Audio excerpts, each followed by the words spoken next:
સિવાય કાંઈ નહીં. પણ હવેથી તમે નિરાકાર બ્રહ્મનું ચિંતન કરો, તમારા મનને શાંતિનો અનુભવ થશે. ત્યારે ગોપીઓએ જે જવાબ આપ્યો છે ઉદ્ધવજીને, સણસણતો જવાબ આપ્યો સાહેબ. જ્ઞાનીની સામે એક ભક્તિ જુઓ. શું કીધું ગોપીઓએ? ઉદ્ધવ, બીજી તો અમને કાંઈ ખબર પડતી નથી, પણ ચિંતન કરવા માટે, ધ્યાન કરવા માટે મનની જરૂર પડે ને. હા, તો તમારા મથુરાવાસીઓની પાસે 10, 20, 5, 25 મન હશે. એક સાકારમાં લગાવો, બીજું નિરાકારમાં લગાવો. પણ અમારા વ્રજવાસીઓની પાસે તો એક જ મન હતું, અને એ તો અમે કૃષ્ણની સાથે વડાવી દીધું. હવે મન જ નથી તો ધ્યાન શેનું કરું? વેદ અને ઉપનિષદો પણ ન કહી શકે એવી અદ્ભુત વાત ગોપીજનોએ કરી છે. મનના ભયે 10, 20 એવો ધામ, મનના ભયે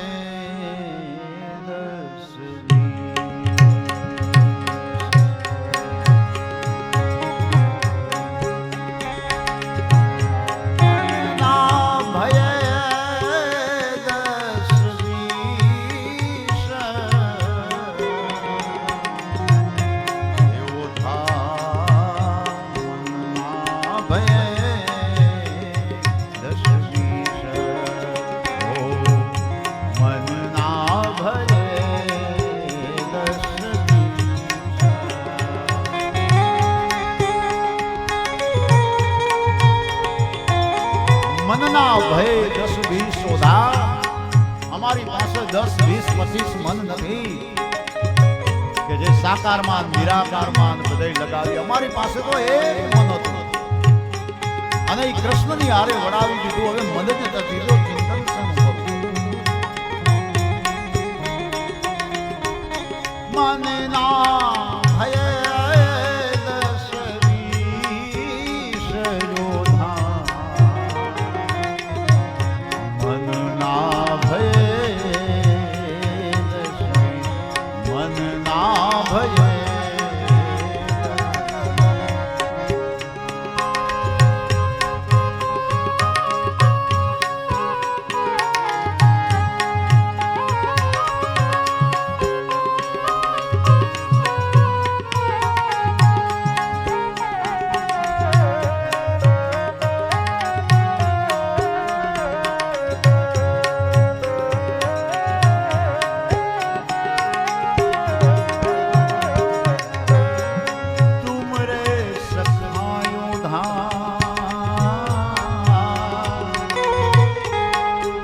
श्याम सुंदर के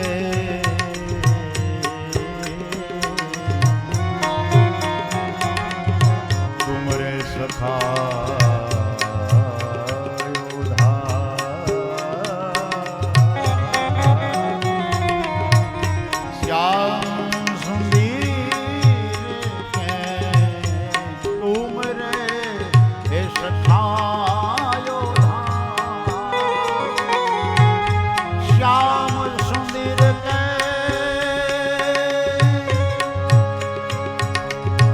सकल जोग के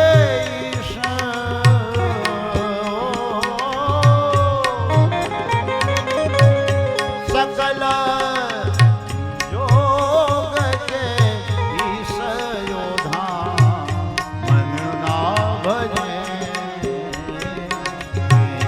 मन ना ए भये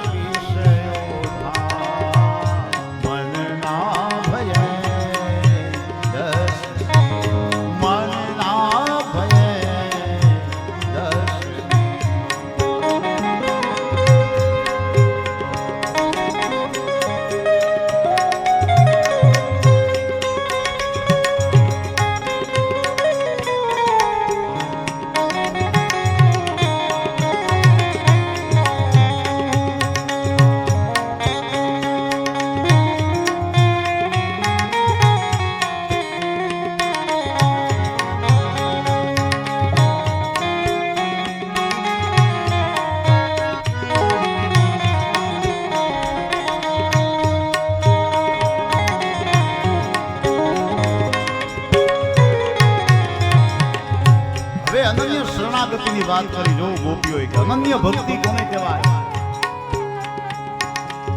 વંદન બધાને કરો, ધ્યાન એક ઈષ્ટદેવને ધરો. એ તમારો ઈષ્ટદેવ હોય એનું ધ્યાન કરવાનું આવે. શું કીધું? સુર કહે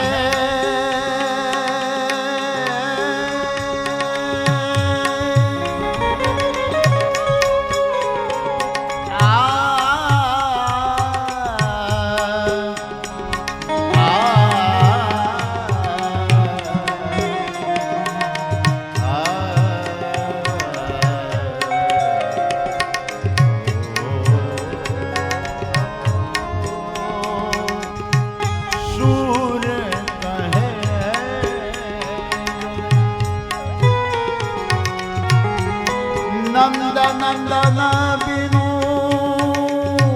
સુર કહે યોધા.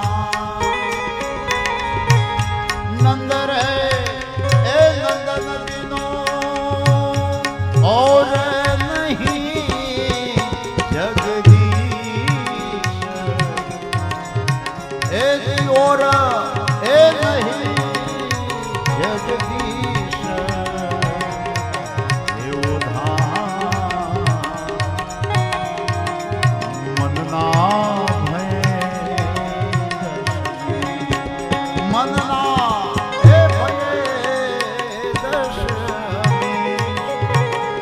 મનના ભયે દસ બીસ યોધા. મનના ભયે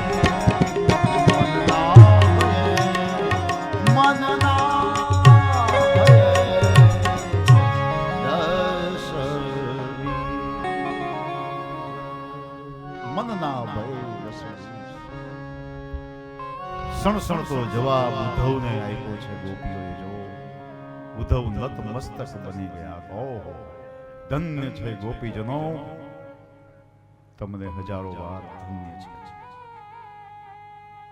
થોડું ઘણું અભિમાન જે જ્ઞાનનું હતું ને એ ઓગળી ગયું આ ગોપીઓનો જવાબ સાંભળીને કે આ તાકાત હશે પ્રેમ લક્ષણ આ ભક્તિની. પછી તો ઉદ્ધવે કીધું કે મને નંદ ભવનનો રસ્તો બતાવો, મારે નંદ બાબાને યશોદામાને સંદેશો લઈને જવું છે. ત્યારે ગોપીઓએ કીધું કે ઉદ્ધવ આમ જોઈ લે, સામે પાણીનો રેલો આયલો આવે છે ને ધોરીઓ. હરેન્દ્ર દવેની એક નવલકથા શ્યામ ક્યાંય નથી મધુવનમાં. આ નવલકથામાં એને આ પ્રસંગ બહુ ટાઈપો બહુ સરસ વર્ણન કર્યું છે. હરેન્દ્ર દવે ઉદ્ધવ આમ જોઈ લે, આ પાણીનો રેલો આયલો આવે છે ને, તો કે હા ઈ રેલે હાયલો જાજે. જ્યાં ઈ પાણીનો રેલો પૂરો થાય ને ત્યાં નંદ ભવન આવશે ઉદ્ધવ. અને આ પાણીનો રેલો કોઈ સામાન્ય પાણીનો રેલો નથી. કૃષ્ણ ગયા પછી નંદ ને યશોદા રડી રડી રડી અને એના આહુડાનો આ ધોરિયો થઈ ગયો છે. તો આ અમારા ગોકુળની ગંગા છે. આ પ્રેમ છે કૃષ્ણ વિરહનો. અને ઉદ્ધવજી જાય છે નંદ ભુવનમાં. નંદ ભુવનની જે દશા છે, એક બાજુ માં યશોદા ઓસરીની કોરે બેઠા છે, નંદ બાબા થાંભલી પકડીને ઊભા છે. ઉદ્ધવજી જાય છે, વંદન કરે છે, બાબા કુશળ છો ને? નંદ બાબાએ જવાબ આપ્યો, ઉદ્ધવ કોની કુશળતાની વાત કરું ભાઈ? અરે કુશળતા પૂછવી જો હોય તો આ યશોદાને પૂછી જો. કૃષ્ણ ગયા પછીના જીવનમાંથી સર્વસ્વ લૂંટાઈ ગયું. યશોદા માને વંદન કરીને કહે છે, માં કુશળ છો ને? ત્યારે માએ શું જવાબ આપ્યો, ઉદ્ધવ મારી કુશળતાની ચિંતા ન કર. હાલ તારે કુશળતા પૂછવી હોય તો કૃષ્ણની પ્રાણ પ્યારી ગાયોની કુશળતા પૂછવી જો. આવ તને ગૌશાળામાં બતાવું ગાયોની શું દશા છે. ઉદ્ધવને ગૌશાળામાં લઈ જાય ને કહે છે કે જો જમીન ઉપર એક મરેલી ગાય પડી છે. ઉદ્ધવ, આ કૃષ્ણની પ્રાણ પ્યારી ગાય કૃષ્ણના ગયા પછી મુખમાં ઘાસનું તરણું નહોતું નાખ્યું, એને પાણીનું ટીપું નહોતું પીધું, અને વિરહમાં તરફડિયા મારી મારી અને પ્રાણ આપી દીધો. અને આ જે છે ને એનું વાછડું છે, તરફડિયા મારે છે ને એ પણ હમણાં જ પોતાના પ્રાણ આપી દેશે. પ્રેમ તો આને કહેવાય ઉદ્ધવ. બાકી તો અમે અભાગી છીએ, હજી કૃષ્ણના વિરહમાં જીવી રહ્યા છીએ. મને તો એમ થાય છે કે કૃષ્ણના વિરહમાં મારો પ્રાણ કેમ નો નીકળી ગયો. પ્રેમ તો ત્યાગ અને સમર્પણ માગે છે. જ્યારે અમે હજી જીવતા છીએ એનો અમને અફસોસ છે. આ વાત સાંભળી ઉદ્ધવ જેવો ઉદ્ધવ, કઠોર હૃદયનો જ્ઞાની હતો, એની આંખમાં કોઈ દી આંસુડું નહોતું આવ્યું. સાહેબ એવો કઠોર હૃદયનો હતો. પણ આજે આ દ્રશ્ય જોઈ અને ઉદ્ધવની આંખમાં દડ દડ દડ દડ દડ આંસુડા પડવા લાગ્યા. કહો ધન્ય છે માં, ધન્ય છે તમારી ભક્તિને. હું તમારા કૃષ્ણનો સંદેશો લઈને આવ્યો છું. યશોદા માએ એટલું કીધું કે અમારો કનૈયો છે તો કુશળ ને બસ. અરે માં, એ તો રાજા બની ગયો, સમ્રાટ બની ગયો છે. ઓહો, રાજા બની ગયો છે. ઉદ્ધવ, રાજા હોય એને તો ઘણા બધા દાસ દાસીઓ, નોકર ચાકરો એની જરૂર પડે ને. મારા વતી એટલું કનૈયાને કહી દેજે કે એને કોઈ દાસીની જરૂર હોય, કામવાળીની કોઈ જરૂર હોય ને તો મને અહીંથી લઈ જાજે. હું મારા કનૈયાનો દાસી પણ હું કરીશ, પણ મને એના દર્શન તો થશે. શું પ્રેમ છે અદ્ભુત માનો. અને હવે ઉદ્ધવ આવ્યા છે સાક્ષાત આહલાદીની શક્તિ ભગવાન કૃષ્ણની, એટલે રાધિકાજી. રાધાની પાસે જ્યારે આવ્યા ને ત્યારે ઉદ્ધવ સ્તબ્ધ થઈ ગયા. પીળું પાંજર જેવું શરીર થઈ ગયું છે કૃષ્ણના વિરહમાં. ઉદ્ધવને જોઈ રાધિકાજી સામે જોવે છે. કોણ છો ભાઈ? રાધા, હું ઉદ્ધવ, મારું નામ. મથુરાથી આવું છું, કૃષ્ણનો સંદેશો લઈને આવું છું. રાધાએ જ્યારે કીધું કે ઉદ્ધવ હવે શું સંદેશ, હવે તો એના વિરહમાં જીવવાની ટેવ પડી ગઈ છે. ઉદ્ધવ, કૃષ્ણના વિરહમાં હવે જીવવાની ટેવ પડી ગઈ છે. હવે આવે કે ના આવે શું ફરક પડવાનો. આમ સંદેશા મોકલી અને રૂજાઈ ગયેલા ઘાવને તાજા કરવાનું કામ ન કરે કનૈયો, એને કહી દેજો. ઉદ્ધવ, અમે તો ભૂલવાનો પ્રયત્ન કરીએ છીએ પણ ભૂલી નથી શકતા કનૈયાને. રાધા એ તો સાક્ષાત પ્રેમનું પ્રતીક છે. શ્યામ રંગ ઉપર એને આ નફરત આવી ગઈ છે રાધાને. જો જ્યારથી કૃષ્ણ ગયો ને ત્યારથી આંખમાં કાજળ આંજવાનું બંધ કરી દીધું રાધાએ. કાળા રંગનો ભરોસો ન કરાય કોઈ દી. કૃષ્ણ પ્રત્યે નફરત છે. પછી તો ઉદ્ધવ એમ કહે છે, હે ગોપીજનો, હવે હું જાઉં છું. તમારો પ્રેમ, તમારી ભક્તિ જોઈને મને બહુ આનંદ થયો. તમારે કાંઈ કેવું છે તમારા કૃષ્ણને માટે તો હું એને જઈને કહી દઈશ. ત્યારે રાધા અને ગોપીજનો કહે છે કે હે ઉદ્ધવ, અમારે બીજું કાંઈ નથી કેવું, પણ એટલું જરૂર કહી દેજે. અને ઈ પણ ઠપકો દઈને વઢીને કહેજો ઉદ્ધવ, કારણ કે અમારી યાદ ના આવે તો કાંઈ નહીં, પણ એક વખત આવી માં યશોદાને તો જોઈ જાય, નંદ બાબાને તો જોઈ જાય, એની દશા શું છે. અમારા માટે નહીં તો માની માટે તો આવે. બાકી તો ઈ સમ્રાટ છે, હવે એને ઠપકો અમે શું આપીએ.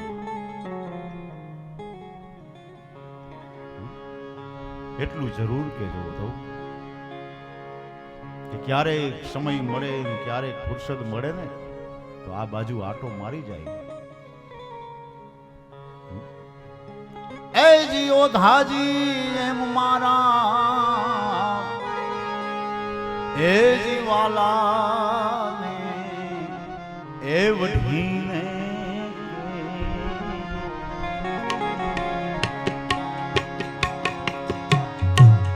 માને તો એ મનાવી લેજો રે મારા વાલા.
ઉદ્ધવજીને જ્યારે ગોપીઓએ આ વાત કરી ત્યારે ઉદ્ધવજી નતમસ્તક થઈ ગયા છે.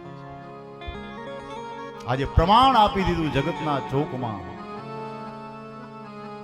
શું બોલ્યા છે ઉદ્ધવ જો ગોપીઓ પ્રત્યે? ધન્ય છે ગોપીજનો, તમારો અદ્ભુત પ્રેમને જોઈને આજે હું હારી ગયો બાપ. આજ દિવસ સુધી મને મારા જ્ઞાનનો અહંકાર હતો, પણ આજે પ્રેમ લક્ષણા ભક્તિ જોઈ મને થયું કે મારા જ્ઞાનનું કાંઈ ના આવે. આજે જગતના ચોકમાં તમને પ્રમાણ આપીને જાઉં છું. એવમ ભક્તિ સકલ ભુવને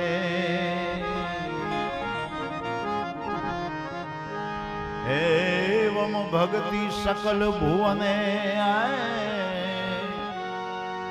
નેક્ષિતાન સુતા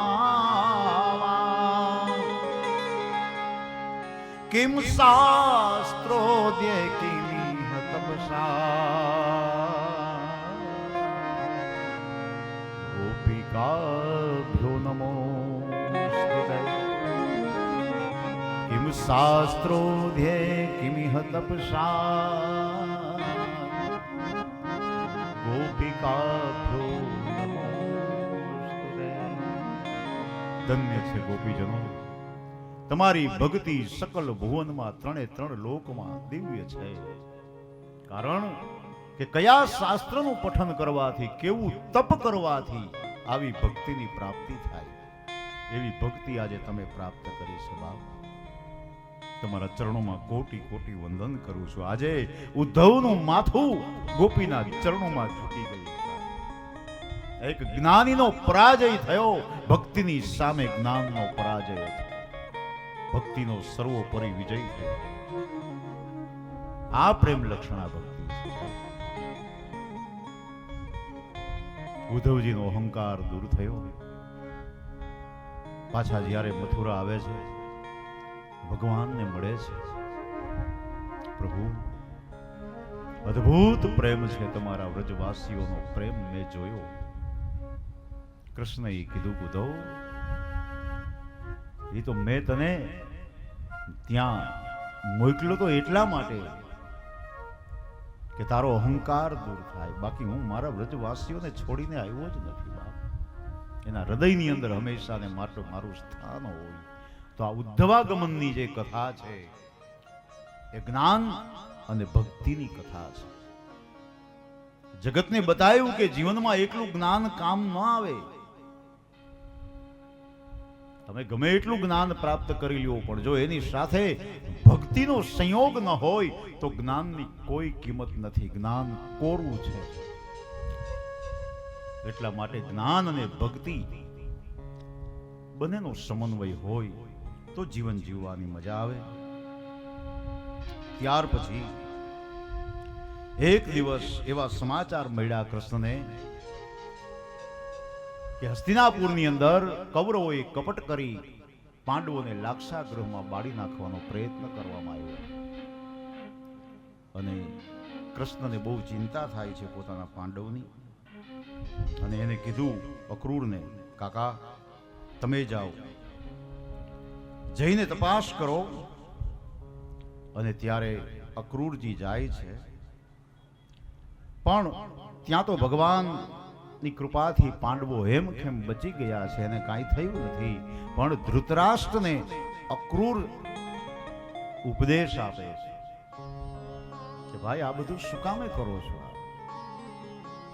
કાંઈ ભેગું લઈ આવ્યા નથી, કાંઈ ભેગું લઈને જવાતું નથી. જેનું હોય એનું એને આપી દેવું છે. જન્મે છે જીવયે કલો, મરે ત્યારે પણ કલો. સુકૃત દુષ્કૃત કેરા વડ ભોગવે છે જીવયે. જન્મે ત્યારે એકલો, જાય ત્યારે એકલો. કોણ હારે આવવાનું? પણ સુકૃત અને દુષ્કૃત કેરા, સારા અને નરસા કર્મના ફળ છે ને, એ હારે આવશે, એને ભોગવવા પડશે. માટે ભાઈ આ અત્યાચાર દૂર કરો, બંધ કરો. પણ પુત્રના પ્રેમમાં અંધ બનેલો એ ધૃતરાષ્ટ્ર કેમ સમજે? અક્રૂરજી આવ્યા છે ભગવાનની પાસે, પ્રભુને કીધું, પ્રભુ કાંઈ ચિંતા જેવું નથી, પાંડવો સલામત છે, બચી ગયા છે. દસમ સ્કંદના 49 અધ્યાય અહીંયા પૂરા થયા. દસમ સ્કંદના 2 પ્રકરણ છે, પૂર્વાર્ધ અને ઉત્તરાર્ધ. પૂર્વાર્ધના 49 અધ્યાય અહીંયા પૂરા થાય છે અને હવે ઉત્તરાર્ધની શરૂઆત થાય છે. જુઓ, આપણા જીવનમાં પણ 2 અવસ્થાઓ છે, પૂર્વાર્ધ અને ઉત્તરાર્ધ. 49 વર્ષ પૂરા થાય ને એટલે સમજી લેવાનું કે હવે પૂર્વાર્ધ પૂરો થયો. 50મા વર્ષથી પછી ઉત્તરાર્ધની ધીમે ધીમે ધીમે ધીમે શરૂઆત થાય. અહીંયા અત્યાર સુધીમાં ક્યાંય જરાસંધનું નામ નથી આવ્યું, પણ 50મા અધ્યાયથી જરાસંધનું ચરિત્ર છે, જરાસંધની કથા છે. એટલે આપણા જીવનમાં પણ જ્યારે 50 વર્ષની શરૂઆત થાય ને પછી જરા એટલે વૃદ્ધાવસ્થા, ધીમે ધીમે ધીમે ધીમે વૃદ્ધાવસ્થાની શરૂઆત થઈ જાય, પછી સાવધાન થઈ જવાય બસ કે હવે સમય થઈ ગયો છે, હવે જીવા એટલા નહીં જીવી શકીએ. પરમાત્માની ભક્તિ કરી લેવી, બસ સત્યના પંથ તરફ આગળ વધવું. પછી જ્યાં જ્યાં બધું પાયથરું હોય ને એ બધું ધીમે ધીમે ભેગું મૂકવું કરવા. સમય ક્યારે આવી જશે કોઈને ખબર નહીં પડે. એટલે અહીંયા જરાસંધના ચરિત્રનો પ્રારંભ થયો છે. ઉત્તરાર્ધની શરૂઆત સત્યમ જ્ઞાનમયમ અનંતમ નિત્યમનાકાશમ કર્માકાશમ ગોષ્ઠમ પ્રાંગણ રીંગણ લોલમનાયાસમ માયા કલ્પિત નાના મનાકારમ ભુવનાકારમ ક્ષમાયા નાથ નાથમ પ્રણમત ગોવિંદ પરમા. ગોવિંદાષ્ટકનો આ પહેલો શ્લોક સત્યનો રાહ બતાવે છે આપણને. જોવું કે હવે ધીમે ધીમે ધીમે ધીમે પરમ કૃપાળુ પરમાત્માના સત્યના માર્ગ તરફ આગળ વધવું જોઈએ. અસ્તિ પ્રાપ્તિ કંસસ્ય મહિષ્યો ભરતર્ષભ ભૃતે ભરતારી દુખાર્તે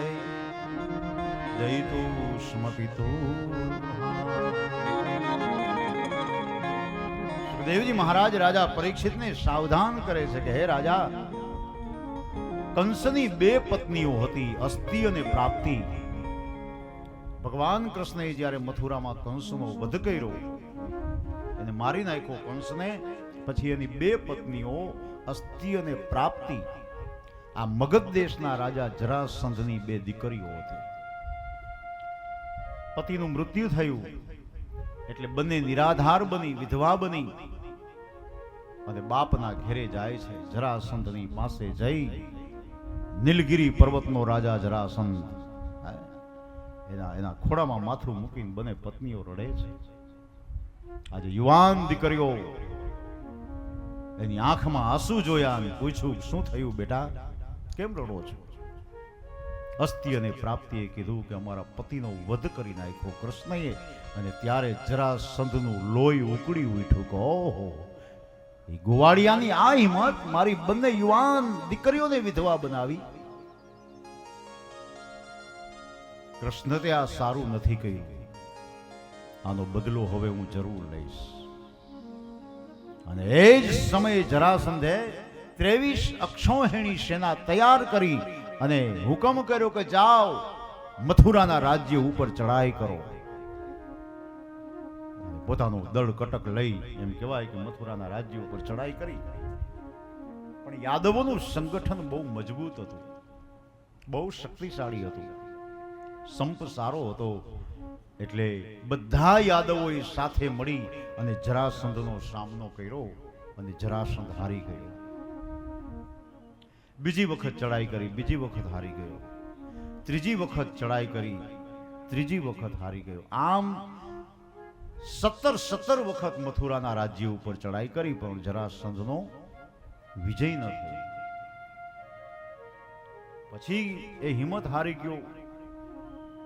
પણ એના મિત્રોએ કીધું કે આમ હિંમત હારવાથી કામ ન ચાલે. ભલે 18 વખત 18મી વખત જ્યારે ચડાઈ કરવી પડે, કાંઈ વાંધો નહીં, હિંમત ન હરાય. અને ત્યારે 18મી વખત ચડાઈ કરવાનો નિર્ણય કરે છે જરાસંધ. પોતાનો મિત્ર કાળયવન એની પાસે જાય છે કે મિત્ર, તારી મદદની મારે જરૂર છે. તારું સૈન્ય તું, બધા મારી સાથે ચાલો, આપણે સાથે મળી બંનેની સેના ભેગી કરી અને પછી મથુરાના રાજ્ય ઉપર ચડાઈ કરી. કાળયવન કહે કાંઈ વાંધો નહીં મિત્ર, હું જરૂર આવીશ. બંનેનું સૈન્ય ભેગું થયું. આ બાજુ દ્વારિકાની અંદર, એ મથુરાની અંદર ભગવાન કૃષ્ણ અને એના જે યાદવો હતા, વડીલો હતા, બધા એને ખબર પડી કે મથુરા ઉપર 18મી વખત જરાસંધ ચડાઈ કરીને આવે છે. પણ એકલો નહીં, કાળયવનને સાથે લઈને આવે છે. વૃદ્ધાવસ્થા આવશે ને એકલી નહીં આવે, કાળને સાથે લઈને આવશે. એટલે એનાથી બહુ સાવધાન રહેવું. કાળ સાથે હશે. યાદવોએ તત્કાલ સભા બોલાવી. વડીલો બધા ભેગા થયા છે. ઉદ્ધવજી છે, અક્રૂરજી છે, બધા વડીલો અને નિર્ણય એવો લેવાયો, કૃષ્ણને બોલાવવામાં આવ્યા. યાદવોએ કીધું કે હે કૃષ્ણ, 17 વખત મથુરાના રાજ્ય ઉપર જરાસંધે ચડાઈ કરી છે, પણ એમાં તો આપણે બધા સાથે મળી એનો સામનો કર્યો, જીતી ગયા. પણ આ વખતે એકલો નથી આવતો, કાળયવનને સાથે લઈને આવે છે.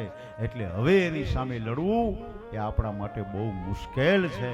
અને હે કૃષ્ણ, વેર છે જરાસંધની સાથે તો તમારે છે, અમારે શું?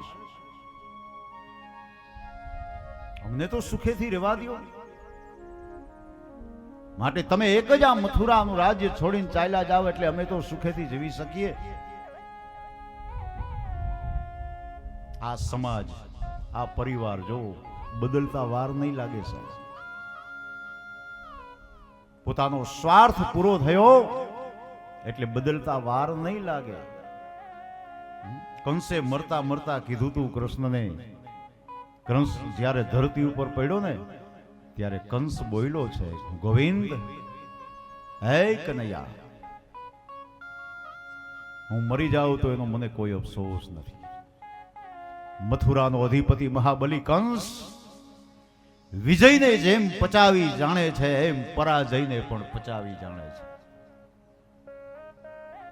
પણ એક વાત જતા જતા કહેતો જાઉં છું, કાન ખોલીને સાંભળી લેજે ગોવિંદ, કે આજે આ તાલીઓ પાડવા વાળા બધા આ છે ને, એ જ્યારે મને રાજ્યાભિષેક થયો હતો ને ત્યારે આ જ બધા તાલીઓ પાડતા હતા અને આજે પાછા એ જ પાડે છે. માટે આનાથી સાવધાન રહેજે. આજે કૃષ્ણને શબ્દો યાદ આવ્યા, કંસ મામા કંસના. સમાજને બદલી જતા વાર નહીં લાગે સાહેબ, પરિવારને બદલી જતા વાર નહીં લાગે. રામચરિત માનસની અંદર પણ એક એવો પ્રસંગ છે, જ્યારે હનુમાનજી જ્યારે શોધ કરવા ગયા મા જાનકીની લંકાની અંદર, અને એ શોધ કરીને પાછું એ લંકા બાળી નાખીને બધું ભસ્મીભૂત કરીને પાછા જ્યારે આવ્યા ને ત્યારે ઓલા બધા જે બીજા વાંદોર માનર સેના હતી ને એ બધી હતી ને, એ નાચવા લાગ્યા, હનુમાનજીને આમ શાબાશી દેવા લાગ્યા. શાબાશ શાબાશ, ધન્યવાદ ધન્યવાદ, બહુ સારું કામ કર્યું, બહુ સારું કામ કર્યું. તાલીઓ પાડે, એવું સ્વાગત કર્યું, ખંભે બેહાડીને આમ ફેરવા હનુમાનજીને. અને પછી જ્યારે એ લંકામાં જાય છે, સેતુબંધ રામેશ્વર બાંધ એ પાર કરી અને લંકામાં જઈને યુદ્ધ થાય છે, એમાં લક્ષ્મણજી મૂર્છિત થઈ જાય છે. એ લક્ષ્મણજી મૂર્છિત થઈ જાય છે એટલે ન્યાના જે સુસેન જે વેદ હતા એને બોલાવે છે કે આના માટે કાંઈ ઉપાય તમે કરો. ત્યારે વેદે કીધું કે હા ઉપાય તો છે, એક જડીબુટી છે પણ એ બહુ દૂર છે. ત્યાંથી જો લઈ આવવામાં આવે અને ઈ પણ સૂર્ય ઉદય પેલા જો અહીંયા પહોંચી જાય તો ઈ જડીબુટી સંજીવની એ જડીબુટી કામ કરે, નહીતર તો બહુ જોખમ છે. એટલે એને પૂછવામાં આવ્યું કે એટલે બધે જાવું, તમે તો વેદ છો, અહીંયા ક્યાંય લંકામાં ક્યાંય આજુબાજુમાં કે આમ ક્યાંય નથી આવી જડીબુટી? પેલા વેદે કીધું કે હતી, ઘણી હતી, પણ તમારામાંથી કોઈ એક વાનર આવ્યો હતો ને, એને પૂછડું હળગાયું ને એ આખી લંકાને બાળીને ભસ્મીભૂત કરી દીધી, એમાં એ જડીબુટી બરી ગઈ. ત્યારે ઓલા વાંદરા જે હતા ને તાલીઓ પાડતા હતા ને એ મોઢા વકાહીને બેહી ગયા. આવા ધંધા કરાય? હનુમાનજીને કે તમને શું આવું હતું શોખ? કે તમને ખાલી શોધ કરવા મોકલ્યા હતા, આ બધું બાળીને અવતાર્યા. એ કે હવે ઈ ના ઈ જો સમાજને બદલી જતા વાર નહીં લાગે તો એ તાલીઓ પાડતા હતા, હવે બધો ઓડિયો ઘોડિયો હનુમાનજી ઉપર નાખી દીધો કે આને આવા ધંધા કર્યા. શું જરૂર હતી લંકા બારવાની? નો બારી હોત તો સંજીવની તો અહીંયા અહીંયા મળી જાત. આ દુનિયા છે, આ સમાજ છે, આ જગત છે, જો બદલી ગયા, તરત બદલી ગયા સાહેબ. ઋતુ બદલે તો વાર લાગે, પણ માણસને બદલતા જરાય વાર ન લાગે સાહેબ. આજે એ જ કૃષ્ણ જ્યારે કંસનો વધ કર્યો ત્યારે યાદવોએ હાથીની અંબાડી ઉપર બેહારીને ફેરવ્યો હતો સાહેબ. આજે એ જ યાદવોએ કૃષ્ણને જાકારો દઈ દીધો કે તમે મથુરાનું રાજ્ય છોડીને ચાલ્યા જાઓ, અમારે નથી તમારી સાથે રહેવું.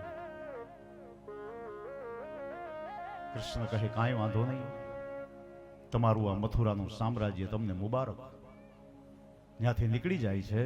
દાઉજી મહારાજ મળે છે. કૃષ્ણ હવે શું કરશું? કાંઈ નહીં ભાઈ, જે બીડું ઝડપું જે યુદ્ધ કરવાનું છે એ તો કરવાનું જ છે, ભલે જે થઈ જાય તે.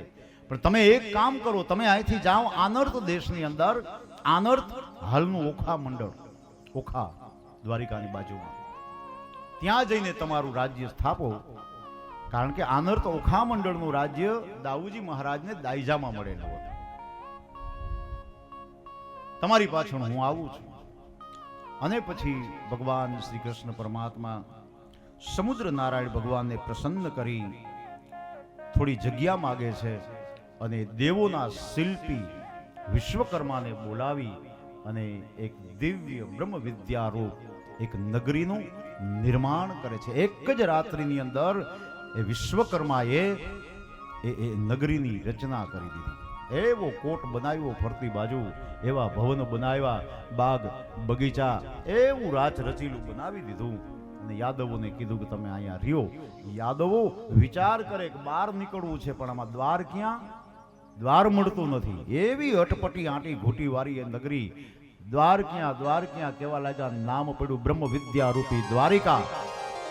સમુદ્રના પશ્ચિમ કિનારે દ્વારિકાની રચના કરી ભગવાને પોતાની સ્વતંત્ર રાજધાની સ્થાપી અને પોતાના પરિવારોને ત્યાં હેમખેમ પહોંચાડ્યા. અનેક જરાસંધ અને કાળયવન યુદ્ધ કરવા આવે છે. કાળયવન તો બહુ માયાવી અસુર હતો, બહુ માયાવી. એની સામે લડવું બહુ અઘરું. ઘડીકમાં અદ્રશ્ય થઈ જાય ને ઘડીકમાં પ્રગટ થાય ને એવી વિદ્યા જાણતો. એની સામે કેમ લડવું? એટલે ભગવાન આજે એની સાથે કોઈ નથી. જો પરિજન એના કુટુંબીજનો કોઈ નથી, એકલા કૃષ્ણ છે. ભગવાને વિચાર કર્યો કે હવે આ બળથી નહીં પણ કળથી કામ લેવું પડશે. એટલે કાળયવનની સાથે યુદ્ધ કરતા કરતા કરતા ભગવાન રણનું મેદાન છોડીને ભાગ્યા. નામ પડ્યું રણછોડ રાય. દોડતા દોડતા દોડતા ભગવાન આગળ, કાળયવન પાછળ પર્યુષણ પર્વતની ગુફામાં આવે છે. હે ગોવાળિયા, પાછો વળ, કેમ કાયર થઈને ભાગ્યો છો? એકવાર આવ મેદાનમાં. અને ઈ ગુફામાં સૂર્યવંશનો મહાન પ્રતાપી રાજા મુચુકંદ અખંડ નિંદ્રા કરે છે.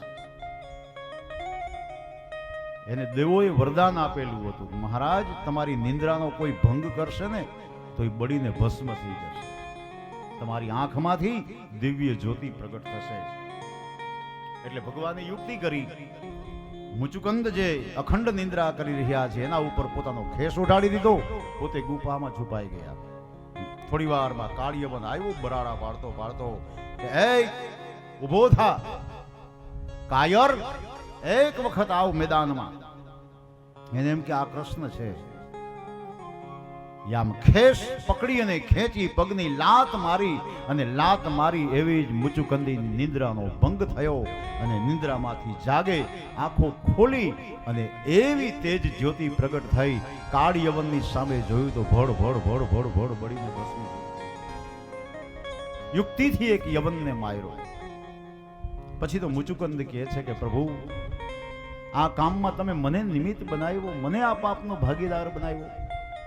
કૃષ્ણએ કીધું કે નહીં મહારાજ, તમને પાપ નહીં લાગે આનું, તમે તો મારા અવતાર કાર્યની અંદર મદદરૂપ થયા છો. એક યક્ષને મારવામાં તમે મને સહાય કરી છે, તમે મારું કામ પૂરું કર્યું છે, મને મદદ કરી છે. તો પ્રભુ હવે તમે તમારા ચરણોમાં મને સમાવી લ્યો. ભગવાન કહે નહીં, હજી તમારા 2 જન્મો બાકી છે. આ 2 જન્મો પૂરા થાય, તમારા પ્રારબ્ધ કર્મ પૂરા થશે, પછી મારા ધામની અંદર મારા ચરણોમાં હું તમને બોલાવીશ. અને હે મહારાજ, હવે પછીનો તમારો આ બીજો જે જન્મ છે એ જુનાગઢની અંદર નાગર જ્ઞાતિમાં ભક્ત કવિ નરસિંહ મહેતા તરીકે થશે. આજે તમે મારું કામ કર્યું છે અને હું તમને વચન આપું છું કે ત્યારે તમારું કામ હું કરીશ. કેદાર રાગ ગાસો, કેદારના શબ્દે શબ્દે આવીને હું ઉભો રહીશ. મેઘ મલાર ગાહો તો બારે મેઘ ખાંગા થશે. મહારાજ, તમારા જીવનનું એક કાર્ય અટકવા નહીં દઉં. અને ત્યાર પછી તમારો ત્રીજો જન્મ પુષ્ટિ ભક્ત ગોપાલદાસ તરીકે થશે, અને ત્યાર પછી તમને મુક્તિ મળશે. આવું ભગવાને વરદાન આપ્યું. સમય જતા એ મુચુકંદનો બીજો જન્મ જુનાગઢમાં નાગર જ્ઞાતિ ભક્ત કવિ નરસિંહ મહેતા તરીકે થયો. અને નરસિંહ મહેતાની ભક્તિ તો અજોડ છે સાહેબ, જાજા વર્ષો નથી થયા, પણ જુનાગઢ કોનું તો એમ કહેવાય કે નરસિંહ મહેતાનું. જુનાગઢની ગાદી ઉપર કેટલા કેટલા રાજાઓ આવી ગયા. રા માંડળી, રા ખેંગાર, રા નવઘણ, રા ગંગાજળીઓ, પણ તોય જુનાગઢ કોનું તો નરસિંહ મહેતાનું સાહેબ. શું કરતાલની તાકાત છે નરસિંહ મહેતાના. હું ભક્તિનો દિવ્ય સંદેશ આપ્યો, જેના શબ્દે શબ્દે આવીને પરમાત્માને આવવું પડે, એનું કામ કરવું પડે સાહેબ. ગાયો ગાયો મેં બહુ ગાયો રે,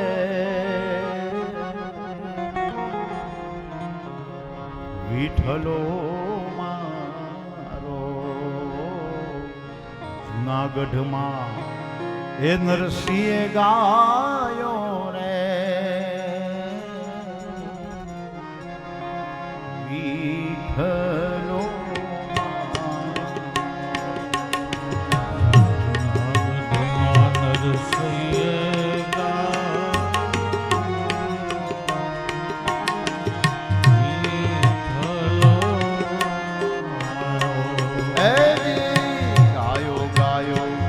એને બહુ ગાયો રે, વિઠ્ઠલો ગાયો ગાયો એને બહુ ગાયો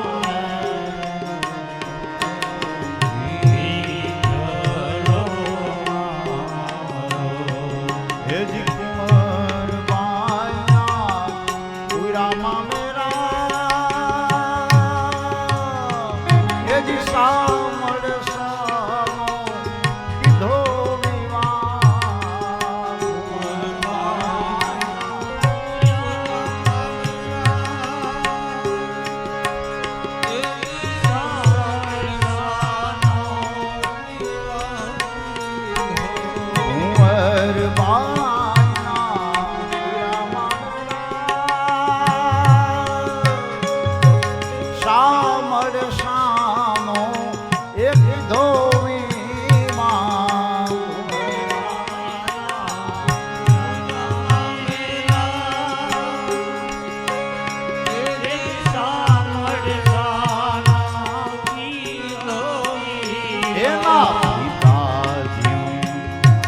હેજી શ્રાદ્ધ કીધું રે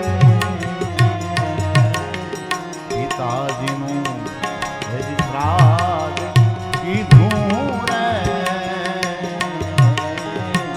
વિઠ્ઠલો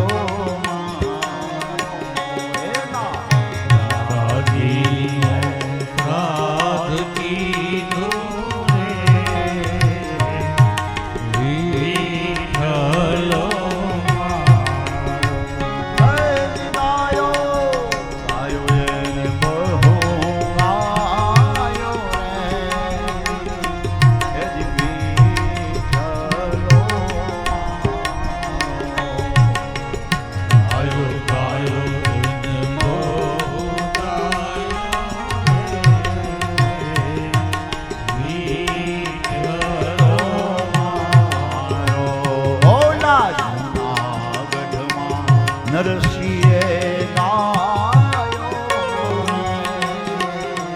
હો વિઠ્ઠલો મારો નરસિંહે ગાયો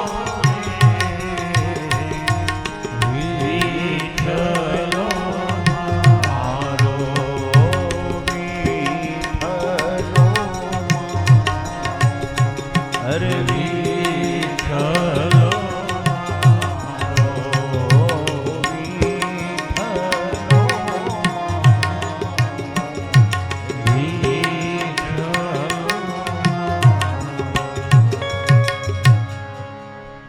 નરસિંહ મહેતાનું એક એક કામ પરમ કૃપાળુ પરમાત્માએ પૂરું કર્યું છે.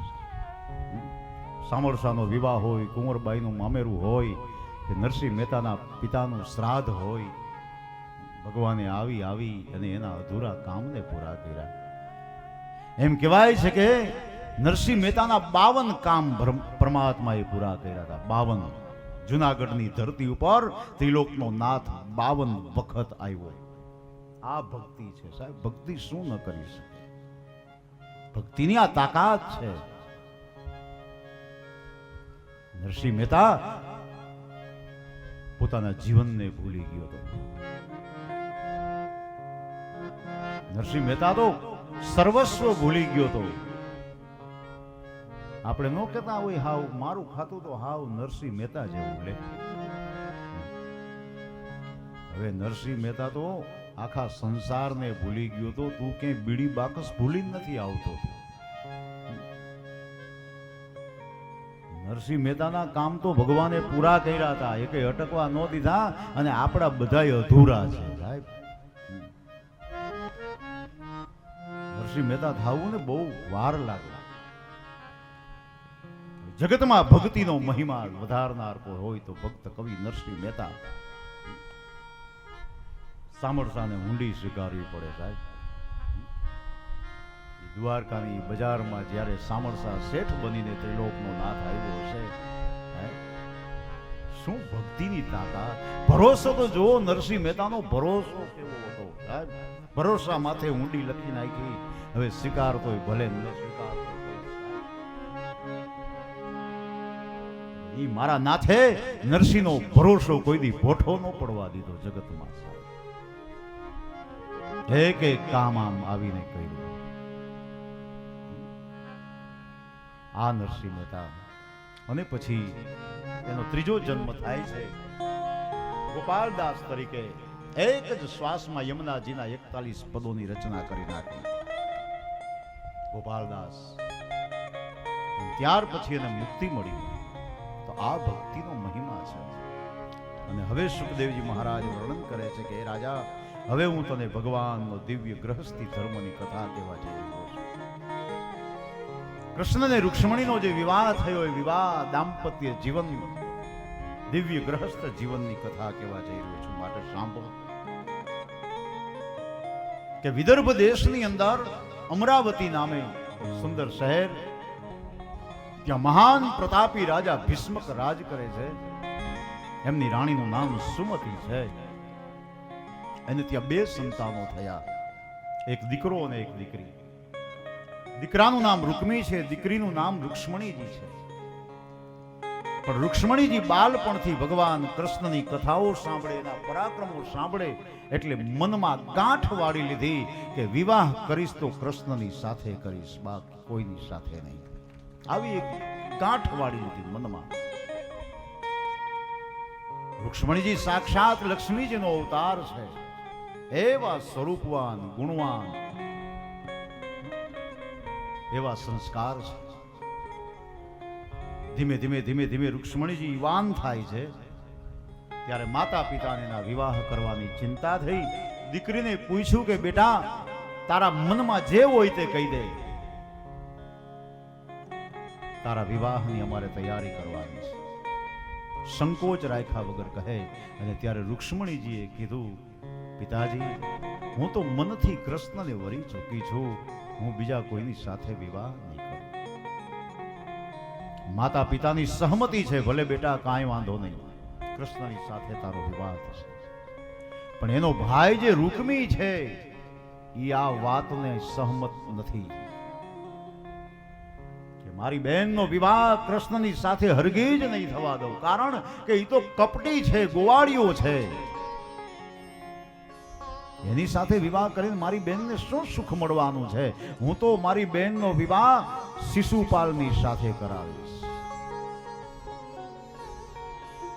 રૂકમીના આ નિર્ણયથી માતા પિતાને બહુ દુઃખ થાય છે, પણ શું કરે, યુવાન દીકરો છે, શું કહે.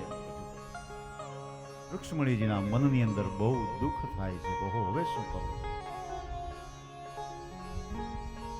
આ બાજુ રૂકમીએ તો સંદેશો દઈ દીધો શિશુપાલને, તમે જલ્દી જાન જોડીને આવી જાઓ. શિશુપાલને તો એટલું જ જોતું હતું, હરખ ઘેલો થઈ ગયો. જાન જોડી, સાજનને માજનને બધાને બોલાવ્યા. હરખમાં ને હરખમાં ગણપતિનું પૂજન કરવાનું ભૂલી ગયું.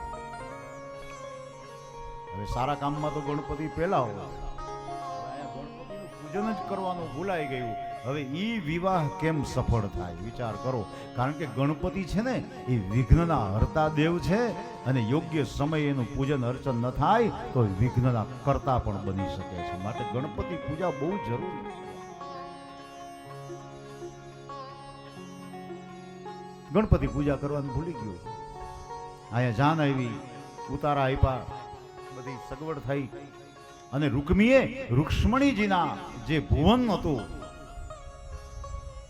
પાકો ચોકી પેરો ગોઠવી દીધો. કોઈ પુરુષને અંદર પ્રવેશ ન મળવો જોઈએ, કારણ કે એને ખબર હતી કૃષ્ણ આવીને વિઘ્ન ઊભું કરશે. હવે આ બાજુ રૂક્ષ્મણીજી રાત દિવસ રડ્યા રાખે છે. આંખો લાલ થઈ ગઈ છે રડી રડીને. હે મારા નાથ, લાજ રાખજે બાપ, તારી હારે જીવન મેં જોડ્યું છે, એની લાજ રાખજે. એક ભવમાં બે ભવ નહીં કરું. ચિતા એ ચોરીની જગ્યાએ મારી ચિતા ભલે ખડકાય, પણ હું શિશુપાલની સાથે હથેવાળો નહીં કરું. આવી એક ગાંઠ બાંધી લીધી. એક દિવસ, બે દિવસ, 3 દિવસ, હવે તો લગ્નને આડે એક જ દિવસ બાકી છે. પોતાની દાસીને બોલાવીને કીધું કે દાસી એક કામ કરીશ, શું આ ગામમાં એક સુદેવ કરીને બ્રાહ્મણ છે, એને બોલાવી આવો.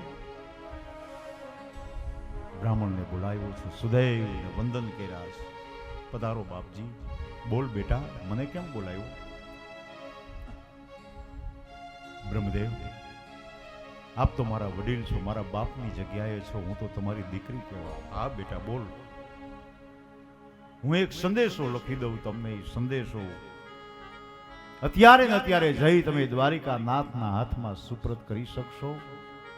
સુદેવે કીધું કે હા બેટા, એમાં શું, લાવ સંદેશો પહોંચાડી દો.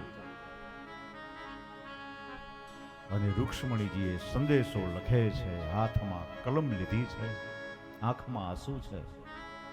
આ ભારત વર્ષની દીકરી જુઓ કેટલી મર્યાદાનું જતન કરે છે.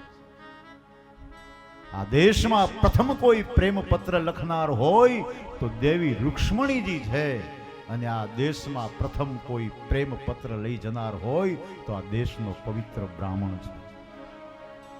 આ પ્રેમ પત્ર કેવો પ્રેમ પત્ર હતો, આજના પ્રેમ પત્ર જેવો નહીં. આમાં એક એક મર્યાદાનું જતન થયું છે સાહેબ. હે પ્રભુ અંતર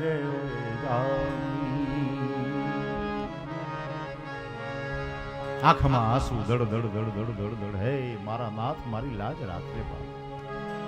હે પ્રભુ અંતરયામી હો, હે પ્રભુ